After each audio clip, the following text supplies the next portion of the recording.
આજે છે 27 માર્ચ એટલે કે વિશ્વ રંગભૂમિ દિવસ, વર્લ્ડ થિયેટર ડે. આજે નાટકને લઈને વાત કરવી છે. આ વિડીયોમાં રંગભૂમિને અને તેની થોડી પૃષ્ઠભૂમિની વાત કરવી છે. આજના દિવસનો ઇતિહાસ કલા અને અભિનય સાથે જોડાયેલો છે.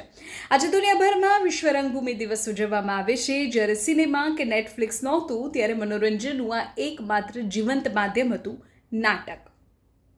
હવે જરા એ સમજીએ કે 27 માર્ચ જ કેમ વિશ્વ રંગભૂમિ દિવસ. તો આ દિવસની શરૂઆત વર્ષ 1961માં થઈ. 27 માર્ચ 1961 ઇન્ટરનેશનલ થિયેટર ઇન્સ્ટિટ્યૂટ પેરિસમાં શરૂ થયો અને સૌથી પહેલો વર્લ્ડ થિયેટર ડે મેસેજ 1962માં જીન કોક્ટોએ આપ્યો. ત્યારથી દર વર્ષે આ જે દિવસ છે તે ઉજવવામાં આવે છે.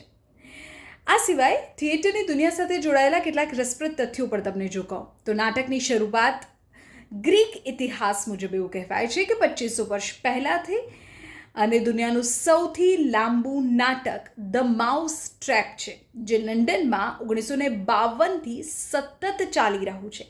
યસ, ધી માઉસ ટ્રેપ નામનું જે નાટક છે તે 1952થી સતત ચાલી રહ્યું છે અને અત્યાર સુધીમાં 28,000થી વધુ શોઝ થઈ ચૂક્યા છે. પેરિસમાં થિયેટર ઓફ નેશન્સની સિઝનની શરૂઆત 27 માર્ચે થઈ હતી, એટલે આ દિવસને થિયેટર ડે તરીકે ઉજવવાનું નક્કી થયું. હવે ગુજરાતી નાટકોની જો વાત કરીએ તો આજે પણ મુંબઈ અને ગુજરાત, કે જ્યાં વધુ ગુજરાતી પ્રેક્ષકો મળે છે, ત્યાંના થિયેટર્સ હાઉસફુલ હોય છે. લોકનાટક ભવાઈથી લઈને આજના આધુનિક પ્રાયોગિક નાટકો સુધી આપણી રંગભૂમિએ પરેશ રાવલ, સિદ્ધાર્થ રાંધેરિયા, સરિતા જોશી જેવા દિગ્ગજ કલાકારો આપણને આપ્યા છે. મોબાઈલના જમાનામાં પણ થિયેટર ચાલી રહ્યું છે, કારણ કે સ્ટેજ પર કલાકારોનું પરસેવો, તેની જીવંત લાગણીઓ અને પ્રેક્ષકોની તાળીઓ, આ અનુભવ કોઈ સ્ક્રીન નથી આપી શકતી. ખાસ તો અહીં રીટેક નથી હોતા, અહીં માત્ર પરફોર્મન્સ હોય છે.